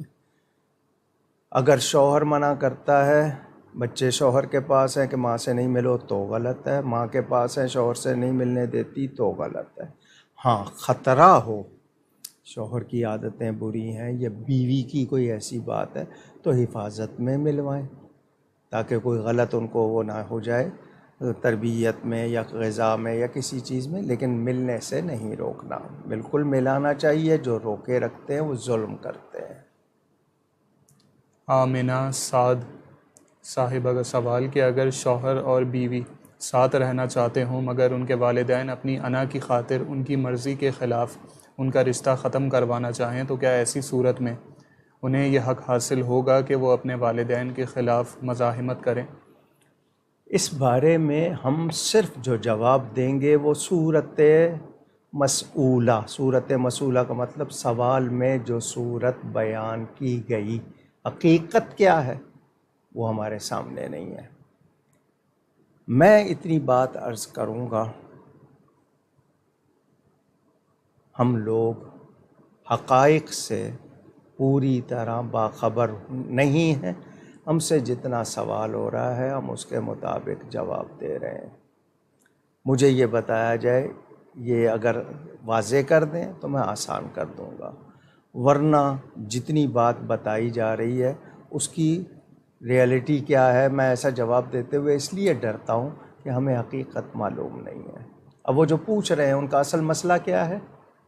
کہ اپنی انا کی خاطر، انا کی خاطر۔ لفظ انا جو آپ نے لگایا، آپ کیسے کہہ رہے ہیں کہ یہ ان کی انا ہے، یا وہ جو کچھ دیکھ رہے ہیں سمجھ رہے ہیں آپ نہیں سمجھ رہے؟ ان کے پیش نظر کیا ہے اور آپ کے پیش نظر کیا ہے؟ وہ آپ کی ضد سمجھ رہے ہیں، آپ ان کی انا سمجھ رہے ہیں۔ یہ لفظ انا میں نے کیوں کہلوایا کہ یہ میری سوچ بھی ہو سکتی ہے۔ اب ماں باپ اور اولاد کو چاہیے کہ اس معاملے میں ٹھنڈے دل سے چار آدمی ملا کے بات کر لیں، کوئی غلط فہمی ہے دور کر لیں، اور یقینی طور پر، ورنہ ماں باپ کا کہنا ماننا۔ اب ماں باپ رشتہ توڑوانا چاہتے ہیں اور واقعی کوئی بنیادی وجہ ہے، حضرت عمر فاروق جیسا باپ آج کل کہاں، یا حضرت ابراہیم علیہ السلام نے پیغام دیا تھا حضرت اسماعیل کے لیے، اس جیسا باپ ہونا چاہیے۔ تو اللہ سے ڈرنے والے ماں باپ کبھی ایسا نہیں کریں گے، اور اگر وہ اللہ سے نہیں ڈر رہے ہیں، واقعی ان کی انا ہے، تو ان کو بھی سوچنا چاہیے کہ ہنستے بستے گھر کو مت اجاڑیں، لیکن کوئی وجہ ہو پھر ان کا حق ہے اور ان کا کہنا مانا جائے گا۔ پہلے یہ چیز واضح ہو۔ میں نے کہا نا ہم پر واضح نہیں ہے۔ اس نے کہہ دیا انا، ان سے پوچھا جائے وہ اگر کوئی وجہ ایسی بتائیں وہ انا کے نہیں بلکہ حقائق کے مطابق ہو تو پھر کیا ہوگا؟ اچھا وہ کہہ دیں گے نہیں بچے کی ضد ہے، بچے کی ضد نہ ہو بلکہ اچھی سوچ ہو، تو جب تک حقیقت واضح نہیں ہوگی لیکن دونوں صورتوں میں چاہیے کہ کسی کو ملا لیں کہ اگر ان دونوں میں ایک میں انا اور ایک میں ضد ہے تو اس میں تو نہیں ہوگی نا، وہ بات کو سمجھ کے ہو سکتا ہے آسان کر دے۔ آصف علی صدیقی صاحب کا سوال کہ طلاق یافتہ بیوی کا اپنے سابقہ شوہر سے مہر کا مطالبہ کرنا جو کہ اس نے پہلے معاف کر دیا تھا، کیا جائز ہوگا؟ اگر بیوی واقعی معاف کر چکی اور بیوی نے طلاق نہیں لی بلکہ شوہر نے دی، تو شوہر کو اپنے طور پر دے دینا چاہیے، اور اگر بیوی نے طلاق لی ہے، شوہر نہیں چاہتا تھا، تو پھر مہر کا مطالبہ نہیں کرنا چاہیے۔ مجاہد رضا صاحب کا سوال کہ اگر کسی ڈاکٹر کی غفلت کی وجہ سے کسی مریض کی جان چلی جائے تو کیا اس کے سر قتل کرنے کا گناہ آئے گا؟ کیا مطلب؟ مریض کو ڈاکٹر کے ذمے لگانے کا مطلب ڈاکٹر کی کوئی کوتاہی واضح ہے؟ واقعی کوئی اس نے ایسی دوا دے دی، غلط ڈوز دے دیا، لاپرواہی کی، تو اس کا کہہ دیا جائے گا کہ وہ بھی ذمہ دار ہے۔ زندگی موت اللہ دیتا ہے، کوئی نہ کوئی سبب بن جاتا ہے۔ جیسے کسی نے گولی چلائی تو موت تو اللہ نے دی، لیکن وہ ذریعہ بنا تو اس پر الزام آتا ہے۔ تو اگر ڈاکٹر نے واقعی کوتاہی کی، غلط دوا دی، تو اس کو ذمہ دار کہا جائے گا۔ تجمل رضا صاحب کا سوال کہ تجمل انصاری صاحب کا سوال کہ اگر کوئی روزے دار بھولے سے روزے میں وقفے سے کئی مرتبہ کھا لے تو کیا اس کے روزے پر کوئی اثر آئے گا؟ کیا روزے میں غلطی سے کچھ کھا لینا صرف ایک مرتبہ معاف ہوتا ہے یا متعدد مرتبہ بھی معاف ہوتا ہے؟ میں سے سب سے پہلے یہ بتائیں کہ یہ طے کون کرے گا کہ وہ واقعی بھولا ہوا ہے؟ وہی بتائے گا نا۔ اگر اس کو معمولی سا بھی احساس ہے تو لازمی بات ہے اس کے لیے کوئی گنجائش نہیں ہے۔ اگر یقینی طور پر بھولے میں کھایا ہے تو وہ رب نے کھلایا، ایک بار کھلایا ہے یا 2 بار کھلایا، لیکن کسی لمحے بھی منہ میں لقمہ ہے اور یاد آ گیا تو وہ لقمہ نگل نہیں سکتا، وہ اس کو اگلنا پڑے گا۔ تو ذہن میں رہے کہ یہ یقین ہے کہ واقعی بھولا ہوا ہے اور کسی نے یاد بھی نہیں دلایا تو اور بات ہے، لیکن ذرا سا بھی احساس ہے لیکن وہ بھولا بن رہا ہے، بھولا ہے نہیں، تو پھر گنجائش نہیں ہوگی۔ محمد وسیع احمد صاحب کا سوال کہ کوئی باپ اپنی جائیداد کی تقسیم کے وقت اپنے بیٹے کو اپنی بیٹی پر ترجیح دے تو کیا وہ گناہ گار ہوگا؟ زندگی میں کہا گیا کہ دیں تو برابر دیں، کسی وجہ سے بیٹے کو زیادہ دے رہا ہے اور وہ وجہ بھی واضح ہے، جیلسی نہ ہو، واضح ہو کہ اس کی کوئی کارکردگی یا اس کی کوئی نیکی کی وجہ سے یا وہ کمزور ہے اس وجہ سے، تو باپ کو اختیار ہے زندگی میں، حکم یہ ہے کہ برابر دیں۔ لیکن وہ اگر سارا ہی دے دے بیٹے کو، بیٹی کو نہ دے، تو ہم یہی کہیں گے کہ اس کا بھی خیال رکھو، لیکن وہ مالک ہے، وہ کسی کو بھی دے دے، لیکن منع کیا گیا کہ 1/3 سے زیادہ کسی غیر کو نہ دو۔ 3 حصے کر لیں نا مال کے، تو 1 حصہ کسی چیریٹی کو دے دیا، کسی مسجد کو، مدرسے کو دے دیا، کسی اور شخص کو، رشتہ دار کو، دوست کو دے دیا، ضرورت مند کو۔ لیکن کوشش یہ کریں کہ ایسی صورت نہ ہو کہ بچوں میں آپس میں نفرت ہو جائے۔ ہاں کوئی وجہ ہے تو وہ مالک ہے، دے سکتا ہے، مگر احتیاط کرنی چاہیے۔ ندا فاطمہ صاحبہ کا سوال کہ اگر کوئی خاندان بیرون ملک مقیم ہے اور باپ اپنے بچوں پر اس لیے خرچ نہیں کرتا کہ اس کے بچوں کو حکومت کی طرف سے الاؤنس دیا جاتا ہے تو ایسے شخص پر کیا حکم لگے گا؟ بچوں پر جو باپ کو حق ہے کہ باپ نے ان کی کفالت میں ہے، بالغ نہیں ہے، خود نہیں کما رہے، تو باپ کو دینا ہے۔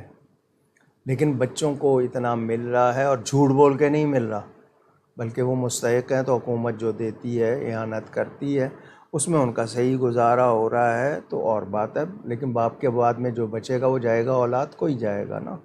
تو اس میں صورت واضح ہونی چاہیے کہ ان کا گزارا نہیں ہو رہا اور باپ نہیں دے رہا، وہ صرف امداد پہ پل رہے ہیں، باپ دے سکتا ہے تو کیوں نہیں دے رہا، تو یہ صورت واضح نہیں ہے۔ لیکن باپ جو ہے وہ حق نہیں مان رہا بلکہ جمع کر رہا ہے کہ انہی کو جائے گا، اس صورت میں بات اور ہوگی۔ اور یہ ہے کہ بچوں کو مل نہیں رہا اس لیے وہ امداد لے رہے ہیں، مستحق نہیں ہے مگر مستحق بن گئے ہیں، تو دوسری بات ہو جائے گی۔ تو صورت حال جو ہے وہ پہلے واضح ہو، تاہم بچے جب تک بالغ نہیں ہوتے، خود کماتے نہیں ہیں، وہ باپ کی کفالت میں ہے۔ عادل خان صاحب کا سوال کہ میری امت کا ایک گروہ قیامت تک حق کے لیے لڑتا رہے گا اور اس کا ساتھ دیتا رہے گا، کیا ایسی کوئی حدیث ہے؟ اگر ہاں تو اس کا کیا مفہوم ہے؟ مطلب یہ کہ سارے کے سارے گمراہ نہیں ہو جائیں گے، ان میں سے اہل حق رہیں گے، یہ نہیں ہوگا کہ لا تجتمع امتی علی الضلالہ، حدیث ہے کہ میری ساری امت گمراہی پر اکٹھے یا جمع نہیں ہوگی، یہ مراد ہے، حق والے رہیں گے۔ مثلاً کربلا کا منظر پیش کر دوں، 22,000 ہیں، ادھر 72 ہیں، تو حق والے کون تھے؟ تو اس طرح ہر دور میں اہل حق رہیں گے، ساری امت گمراہ نہیں ہو جائے گی اکٹھی کہ سب کے سب ایسے ہو جائیں، وہ نہیں ہوگا، حق بات کہنے والے حق پہ ڈٹے رہنے والے رہیں گے۔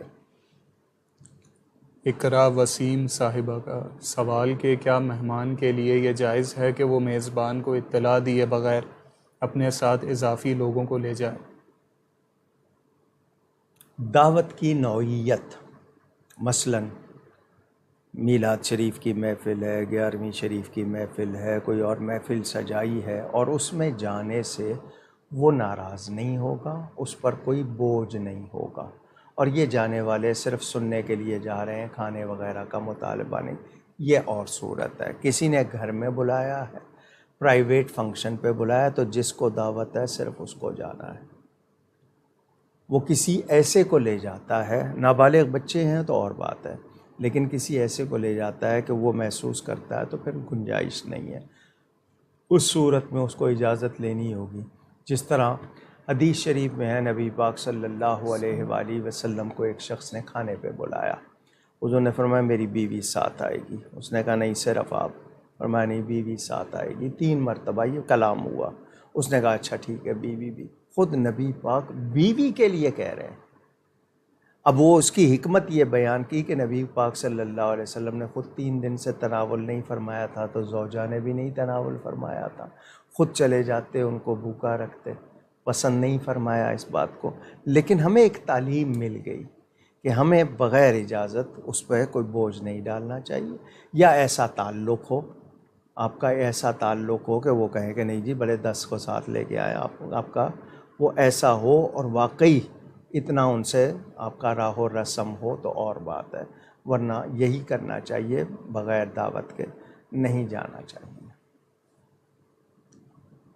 محمد عمر صاحب کا سوال کہ یہ جو اکثر کہا جاتا ہے کہ اگر بچے کو کوئی پیدائشی معذوری ہو تو وہ اس کے ماں یا باپ کے کسی گناہ کی سزا ہوتی ہے، کیا ایسا کہنا درست ہے؟ کہنا نہیں چاہیے، لیکن ماں باپ کو سزا ماں باپ کو ہی ہے، مگر بچے کی صورت میں کہ اب ان کو اس کو بھگتنا پڑ رہا ہے، اس کا خیال رکھنا پڑ رہا ہے، ہو سکتا ہے، کہنا نہیں چاہیے۔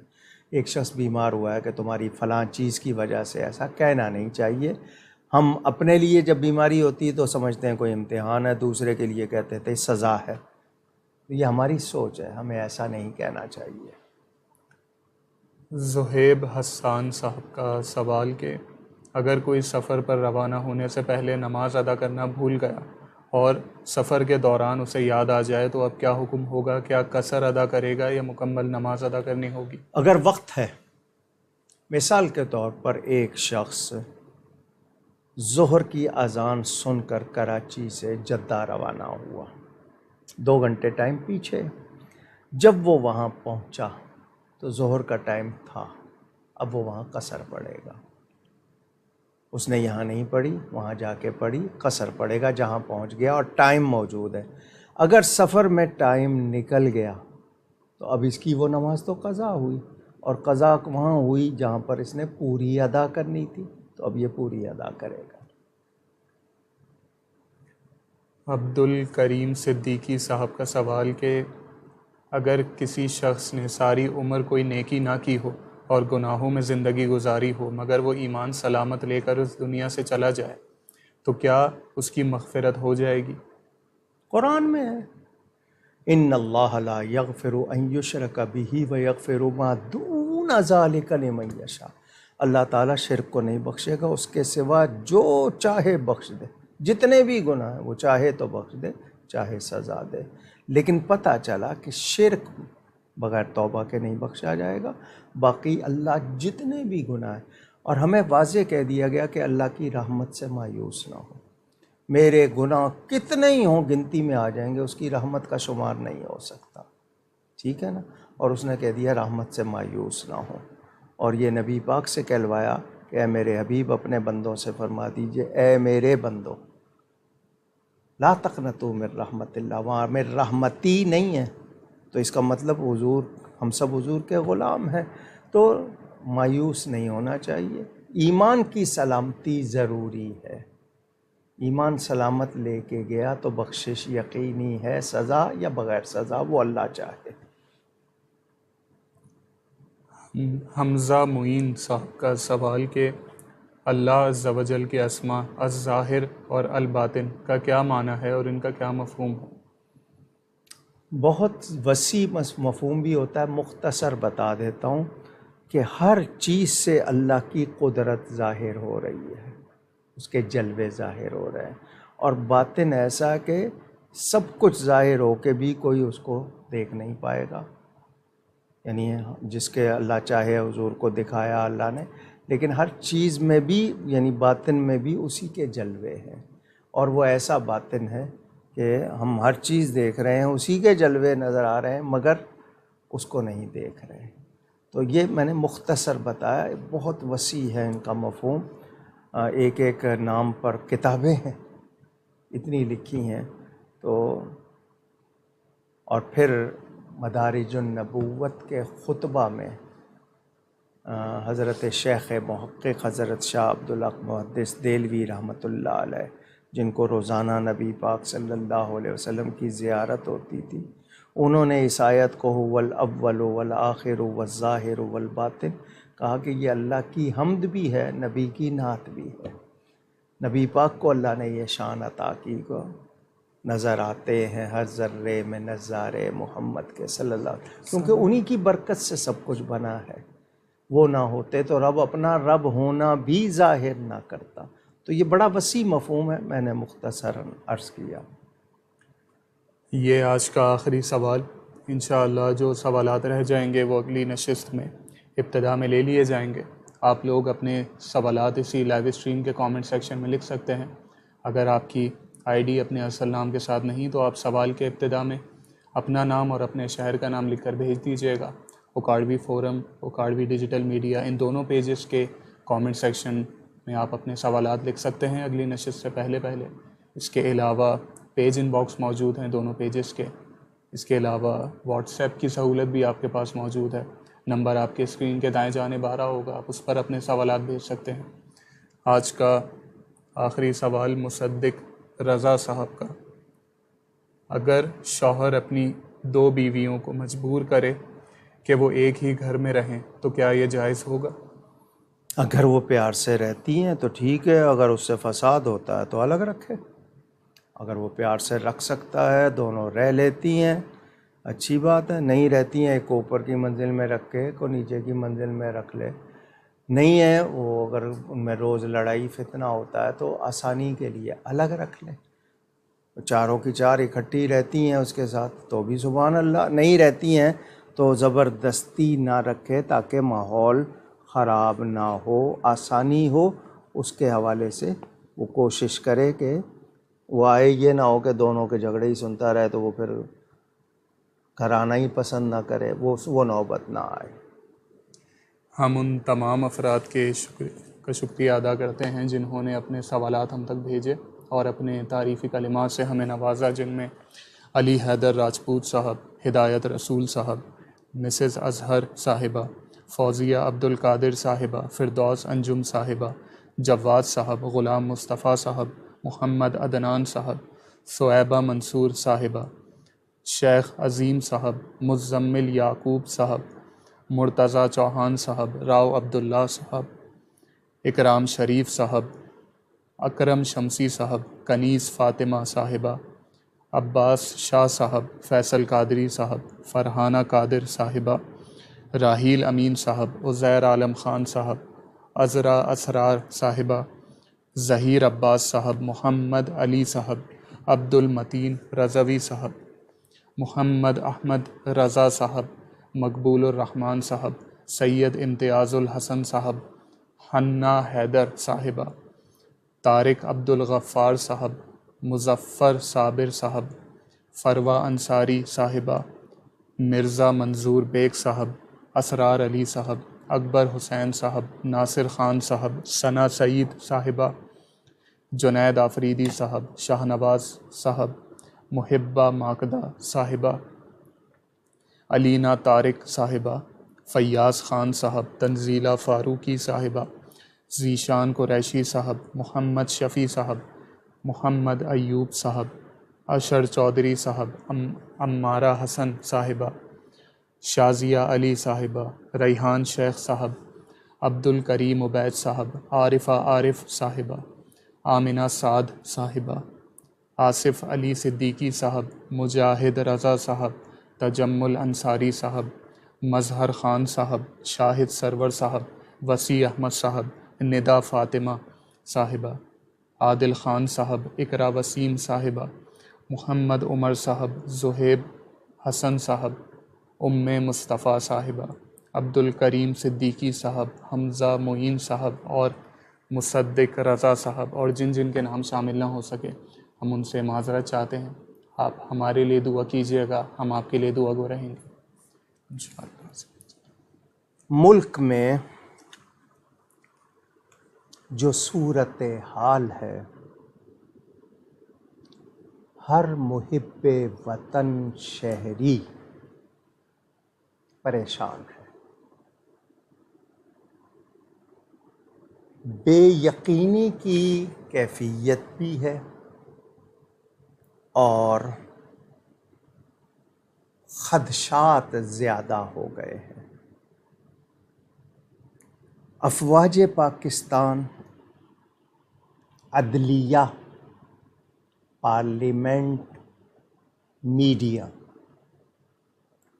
اور سیاست کے نام پر جتنے افراد مشغول ہیں، ان سب میں جو فضا ہے وہ غیر اعتمادی، ایک دوسرے پر شک اور الزامات، خدشات، سارے ادارے ذمہ دار ہوتے ہیں۔ احتساب کے نام پر ادارے موجود ہیں، کیا واقعی احتساب کر رہے ہیں یا استیصال کر رہے ہیں؟ میڈیا پہ کیا سچ بولا جا رہا ہے؟ حکومت اور عوام کے درمیان محبت اور اعتماد کا رشتہ نہیں ہے۔ 9 مئی کا واقعہ سانحہ بہت شدید، کون پسند کرے گا؟ اسے آپ یوں کہہ لیجئے ناخواندگی کہ آپ نے تعلیم نہیں دی، آپ نے تربیت نہیں کی، آپ نے وطن سے محبت نہیں سکھائی۔ 75 برس اقتدار میں آ کر آپ لوگوں کو لوٹتے رہے۔ کرپشن بگاڑ کو کہتے ہیں، بدعنوانی کو کہتے ہیں، یہی سب کا مشغلہ رہا۔ کس کا دامن صاف ہے، کس پر کتنے خون ہیں، کس پر کتنی رقم ہے، کس پر کتنی بدعنوانی، یعنی غلط اختیارات کے غلط استعمال کی داستان ہے۔ 9 مئی کے مجرم ایک ایک کا چہرہ پہچان کر پکڑا جا رہا ہے۔ ضرور پکڑیے، مجرموں کو سزا ملنی چاہیے۔ جہاں سزا نہیں ہوتی وہاں جرم پلتے رہتے ہیں، بڑھتے رہتے ہیں۔ مگر 5 مہینے میں 61 افراد قتل ہو چکے، ڈکیتی پر مزاحمت کی وجہ سے۔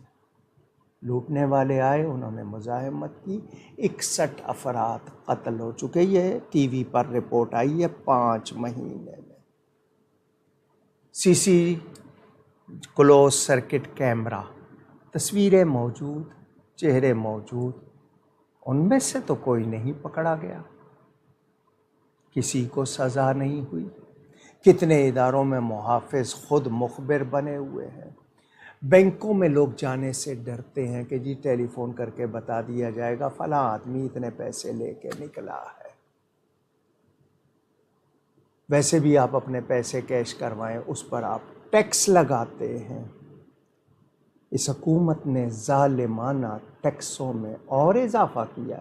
پہلی حکومتوں نے تو اپنا حصہ ظلم کا ڈالا، اس حکومت نے اور انتہا کر دی۔ یہ پیٹرول کتنا مہنگا، سبزیاں کتنی مہنگی، ایک تو خالص چیزیں نہیں ملتی، جو ملتی ہیں وہ دسترس سے باہر۔ پہنچ سے باہر، مہنگی۔ ڈاکٹر ڈاکو بن گئے، ایک ایک ٹیسٹ بار بار کروانا، اپنی مرضی کی لیب سے، لیبارٹری سے کروانا، دوائیں خالص نہیں ہیں، غلط تشخیص ہو رہی ہے۔ ابھی سوال آیا ڈاکٹر کی لاپرواہی۔ ڈاکٹر کیا کرتے ہیں، ٹیلی فون پہ ہیں، کیا ہے، او پی ڈی میں کیا ہو رہا ہے، کتنے قابل ہیں۔ آپ کے ہاں تعلیم کا معیار، اسٹینڈرڈ، آپ کی ڈگری کہاں کہاں مانی جاتی ہے۔ آپ کے ہاں سے ڈاکٹر بن کے جائے، اسے دوبارہ وہاں امتحان دینا پڑتا ہے۔ آپ کی ڈاکٹری کو تسلیم بھی نہیں کرتے ہیں وہ۔ آپ کے وزیروں نے الزام لگایا کہ آپ کے تو پائلٹ نہیں ہیں، ان کے پاس لائسنس نہیں ہے۔ یہ ہماری حکومتوں کی کارکردگی۔ موجودہ حکومت کس روش پہ جا رہی ہے؟ کل بجٹ آنا ہے، اور کتنی کھال کھینچیں گے آپ اپنے عوام کی؟ آپ اپنے اللے تللے، اپنی عیاشیاں کب کم کریں گے؟ جھوٹ بولنا کب چھوڑیں گے؟ ظلم کرنا کب بند کریں گے آپ؟ اداروں کا آپس میں یہ ٹکراؤ عوام کو کیا پہنچا رہا ہے؟ کوئی فوج کے خلاف، کوئی عدلیہ کے خلاف، کوئی پارلیمنٹ کے خلاف۔ جینے کا حق چھیننا چاہتے ہیں آپ عوام سے۔ کچھ ہیں جن کو پیسے گننے کی فرصت نہیں، اور کچھ ہیں جن کے پاس کھانے کو کچھ نہیں۔ بجلی کے ریٹ بڑھا رہے ہیں آپ، 10 روپے 8 روپے پیٹرول میں کم کیے، بجلی کے بڑھا دیے آپ نے۔ کبھی سوچا ہے ظلم سے محصول لینے والے کی شب برات جیسے مبارک رات میں بھی بخشش نہیں ہوتی ہے؟ آپ کا احتساب یہاں ہو نہ ہو، قبر اور حشر کو آپ بھولے ہوئے ہیں۔ لوٹنے والوں کو صرف دنیا نظر آ رہی ہے۔ میں پوچھنا چاہتا ہوں، جس ادارے میں بھی، وہ فوج ہو، عدلیہ ہو، پارلیمنٹ ہو، ان کی کمزوریاں، خامیاں کیوں انہیں نظر نہیں آ رہی؟ کیوں ان پر قابو نہیں پایا جا رہا؟ عوام پہ ہی سارا بوجھ کیوں ڈالا جا رہا ہے؟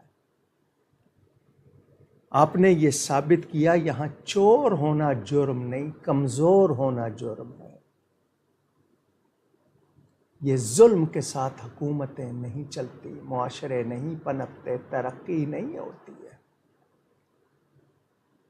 ان سیاستکاروں کے کردار، کبھی بیمار کبھی تندرست، کبھی کچھ کبھی کچھ، صبح کچھ شام کچھ، اور پھر آپ کے ہاں لوٹے کہلاتے ہیں نا۔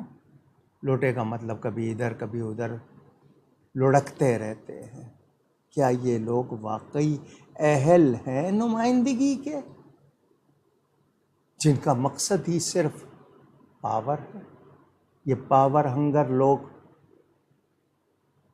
کیا ہیں؟ طاقت کے رسیا؟ مجھے صرف آپ سے یہی کہنا ہے، آپ لوگ، ہر پاکستانی اگر اپنے مزاج کو نہیں بدلے گا، اس ملک کی قسمت نہیں بدل سکتی۔ 2 چیزیں چاہیے، سچ اور عدل۔ سچائی رخصت ہو چکی، عدل ناپید ہو چکا۔ یہ معاشرہ ہے جس میں لوگ کہتے ہیں وکیل کیا کرنا ہے، جج کر لو، ایسی باتیں سننے کو مل رہی ہیں۔ کون سا نمبر ہے دنیا میں عدالت کے حوالے سے ہمارا؟ کبھی دیکھا، کبھی سوچا مسلمان سب سے پہلے شمار ہوتے تھے؟ آج 140 یا پتہ نہیں کون سا نمبر بتایا جا رہا ہے۔ کیوں؟ ہمارے بعد آزاد ہونے والے ملک کہاں سے کہاں پہنچ گئے؟ مشرقی پاکستان ہم سے علیحدہ ہو کر بنگلہ دیش بن کر کہاں پہنچ گیا؟ ہم کہاں ہیں؟ کب سنبھلیں گے؟ اگر یہی روش رہی اور یہی طریقہ کار رہا، کوئی امید نہیں ہے کسی بہتری کی۔ یہ درد ہے میرا، ہاتھ جوڑتا ہوں، اللہ سے ڈریے، اللہ سے ڈریے، اللہ سے ڈریے، موت کو یاد رکھیے۔ میں بھی اور آپ سب بھی، ہر شخص اس وطن کو اپنا وطن سمجھیے، اس کی تعمیر اور ترقی میں شامل ہوں، تخریب کاری میں نہیں۔ ہر فرد کو بدلنا ہوگا۔ ہم لوگ اسپوائل ہو چکے، بگڑ چکے. سدھرنا ہمیں خود ہے، کوئی آ کے نہیں سدھارے گا، ہمیں خود سدھرنا ہوگا، ورنہ پھر سب پہ سہیں گے، سب پہ سہیں گے. اللہ تعالی ہدایت عطا فرمائے. آپ ایک نام سنتے ہیں شرکا میں، محبہ ماکدہ، ہر پروگرام میں ان کا نام لیا جاتا ہے. ان کی بہن شبانہ اشرف انتقال کر گئی ہیں. اللہ تعالی ان کی مغفرت فرمائے. شہباز میمن صاحب یہاں PCHS قبرستان کے پڑوس میں، ان کی والدہ انتقال کر گئی ہیں. حافظ طاہر صاحب مجھے لے گئے تھے ان کے پاس. اللہ تعالی ان کی بھی مغفرت فرمائے. پریسٹر پارک میں میلاد النبی والے دن جو شہداء، ان میں ایک پیر محمد پیرل تھے، ان کے والد غلام مصطفیٰ، وہ بھی انتقال کر گئے. توگیرہ شریف پنجاب میں ایک خانقاہ ہے، اس کے سجادہ نشین خواجہ غلام رسول توگیروی صاحب انتقال فرما گئے. اللہ تعالی ان کی مغفرت فرمائے. مدینہ منورہ میں ایک نعت خوان تھے، وثیقہ نویس بھی تھے، بڑے پیارے، عبداللہ الفرج، وہ بھی انتقال کر گئے. اللہ تعالی ان کی مغفرت فرمائے.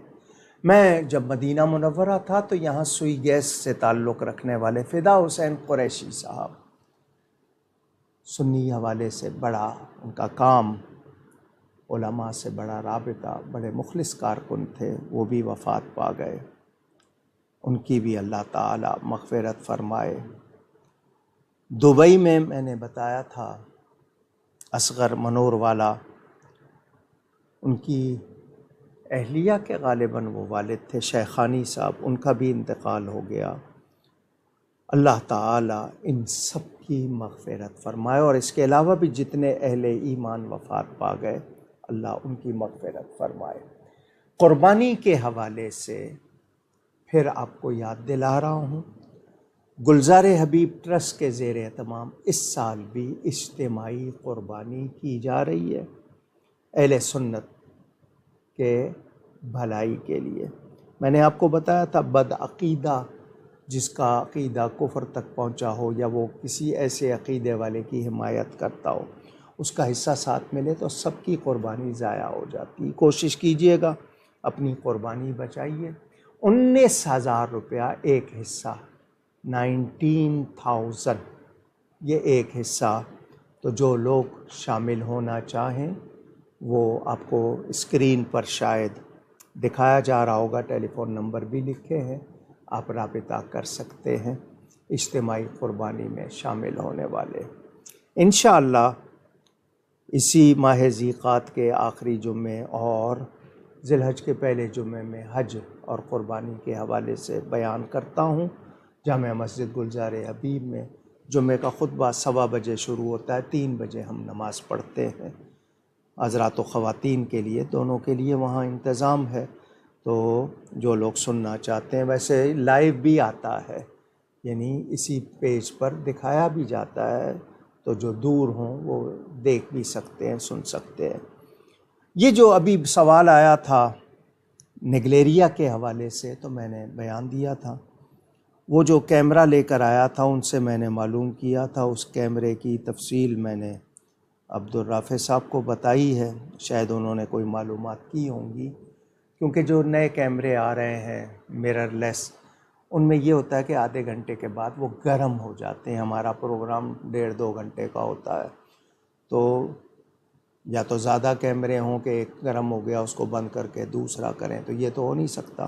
اور وہ کیمرہ بھی بتا رہے تھے 7 لاکھ روپے کے قریب، 6,60,000 وہ بتا رہے تھے. میں نے اس کا ماڈل نمبر دیا تھا، مگر یہ عبدالرافع صاحب مصروف بہت ہو گئے ہیں.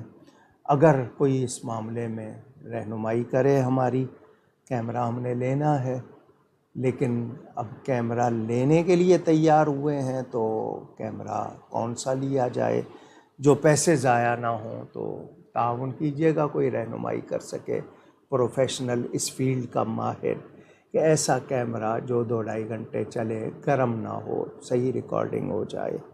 تو یہ بات بھی آپ سے کرنی تھی. باقی گفتگو میں مجھ سے کہیں کوئی غلطی ہوئی ہو، اللہ تعالیٰ اس کے رسول صلی اللہ علیہ وآلہ وسلم کی بارگاہ میں توبہ کرتا ہوں۔ نیکی کیجئے، نیکی پھیلائیے۔ جتنے لوگوں نے دعاؤں کے لیے کہا، اللہ سب کی جائز مرادیں پوری فرمائے۔ ایک بچی کے لیے خاص طور پر آپ سے دعا کی اپیل کہ ڈاکٹروں نے شک ڈالا ہے کہ شاید اسے کینسر ہو رہا ہے یا ہو گیا ہے، دعا کیجئے اللہ اسے اس بیماری سے نجات دے دے، وہ ٹھیک ہو جائے۔ والسلام علیکم ورحمۃ اللہ وبرکاتہ۔